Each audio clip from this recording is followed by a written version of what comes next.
Hello dear students.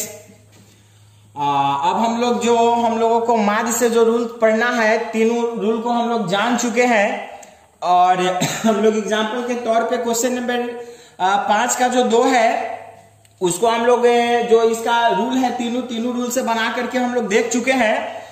और आज हम लोग देखेंगे यह क्वेश्चन नंबर 4 का 1 है जो क्वेश्चन कर रहा है आपका प्रश्न नंबर 3 के 1 का जो है कल्पित माध्य की विधि से माध्य प्रकलित करें। मतलब प्रश्न नंबर जो 3 के 1 है उसको अब हमको कल्पित माध्य विधि से जो है कि हमको माध्य ज्ञात करना है। और इस क्वेश्चन को हम लोग पिछले बार जो है कि प्रत्यक्ष विधि से हम लोग पढ़ चुके हैं, जो हमारा क्वेश्चन नंबर 3 के 1 है। आपके बुक से पेज नंबर SP के 32 में है ये क्वेश्चन, जिसको हम लोग प्रत्यक्ष विधि से पढ़ चुके हैं। और आज जो है इसी क्वेश्चंस को फिर बनाना है, हमको 4 के 1 में बनाना है इसी क्वेश्चंस को लेकर के। और इसमें कहा जा रहा है कि कल्पित माध्य विधि से हमको बनाना है। तो क्वेश्चंस में दिया गया हुआ है यह अंक है और अंक में दिया गया हुआ है 10 से 12 सॉरी 0 से 10, 10 से 20, 20 से 30, 30 से 40, 40 से 50, 50 से 60।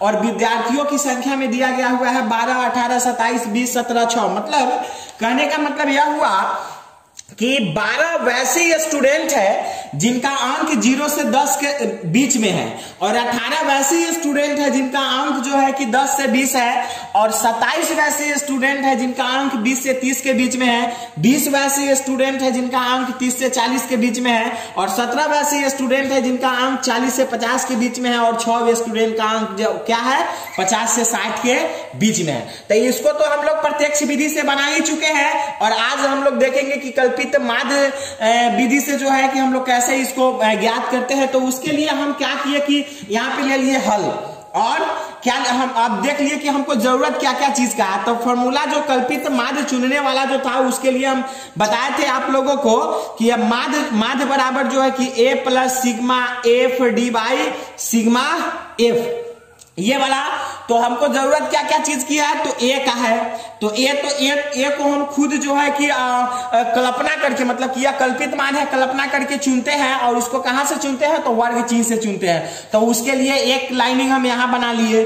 अब इसमें चाहिए हमको D, तो D के लिए एक लाइन यहां पे दे दिए। फिर है यहाँ पे FD, तो FD के लिए एक लाइन ले लिए।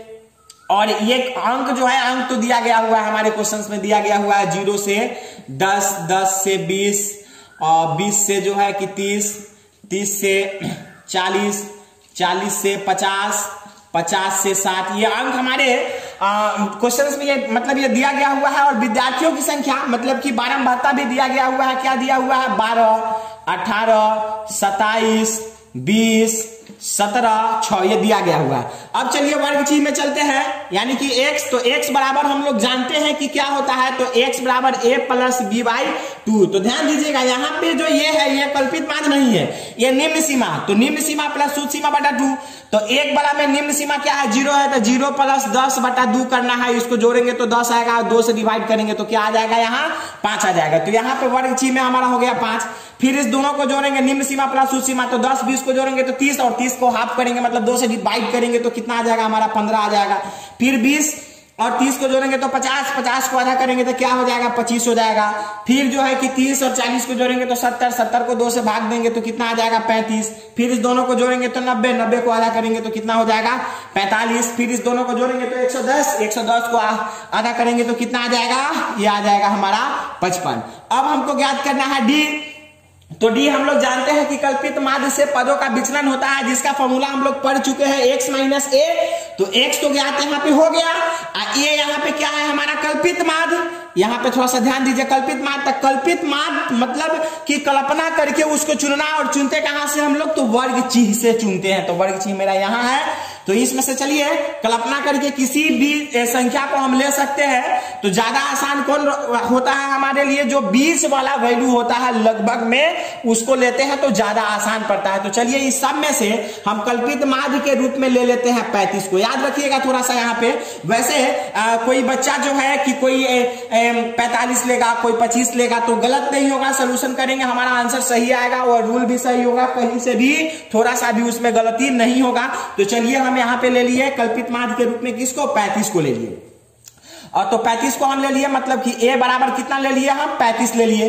अब हमको ज्ञात करना है d, तो d है x माइनस a, तो x की वैल्यू यहाँ पे क्या है, x की वैल्यू यहाँ पे 5 है, तो 5 में से किसको घटाएंगे 35 को, तो बच जाएगा माइनस में क्या 30। अब चलिए 15 में से घटाएंगे 35 को, तो माइनस में क्या बच जाएगा 20 बच जाएगा। 25 में से 35 को घटाएंगे तो कितना बच जाएगा माइनस में 10, 35 से 35 जाएगा तो कितना बच जाएगा 0।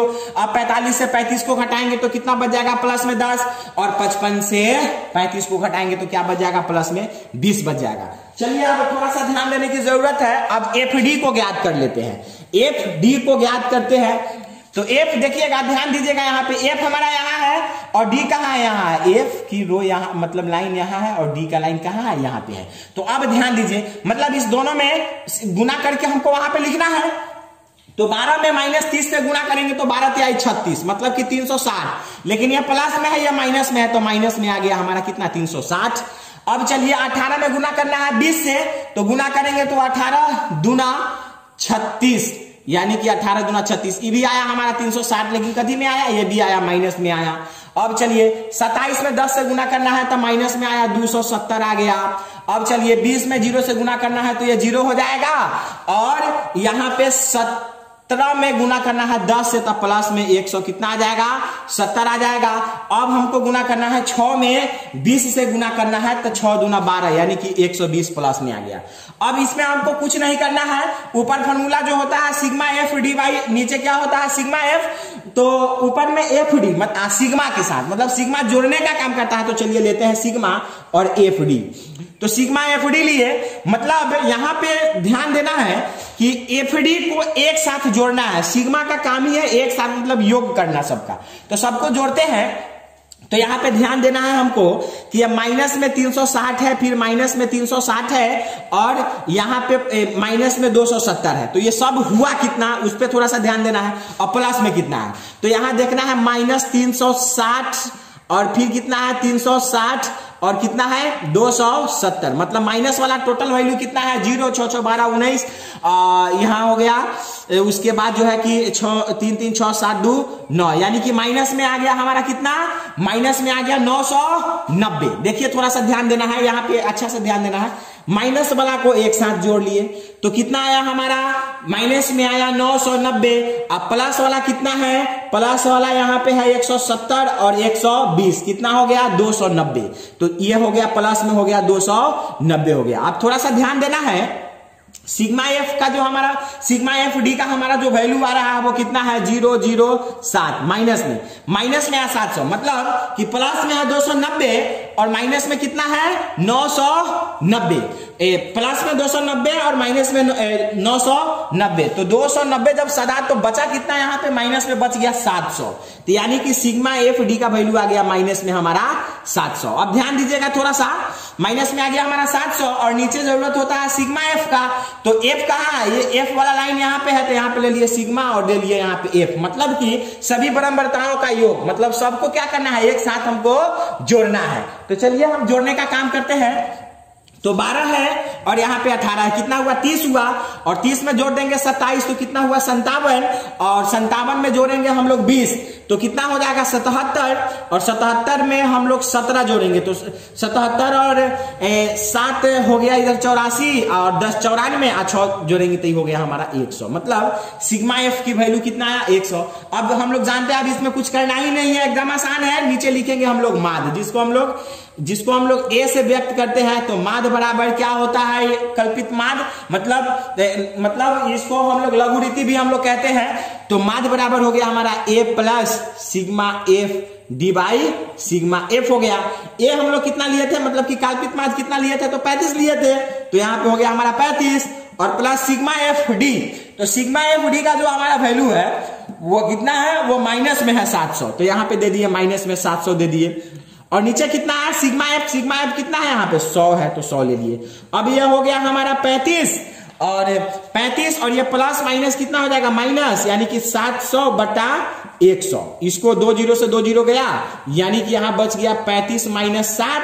तो 35 में से 7 गया तो कितना हमारा बच गया, 35 में से 7 गया तो हमारा बच गया 28। यही हो गया हमारा आंसर। चलिए तो इस क्वेश्चन को प्रत्यक्ष विधि से जब हम लोग बनाए थे, इसको थोड़ा सा देख लीजिएगा आप लोग, पिछले वीडियो में मिल जाएगा, तो वहां भी यह आया था हमारा आंसर 28, और आज हम लोग इसको कल्पित माध्य को लेकर के बनाए हैं, तो हमारा आ गया 28, यही हुआ हमारा आंसर। अब चलिए अब हम लोग देखते हैं क्वेश्चन नंबर 4 का 2 है, तो इसको देखने के लिए आप लोग बने रहिए मेरे साथ। अगले वीडियो में हम लेकर के आते हैं क्वेश्चन नंबर 4 का 2। वैसे आप लोग खुद एक बार कोशिश करिए बनाने का इस सब क्वेश्चंस को।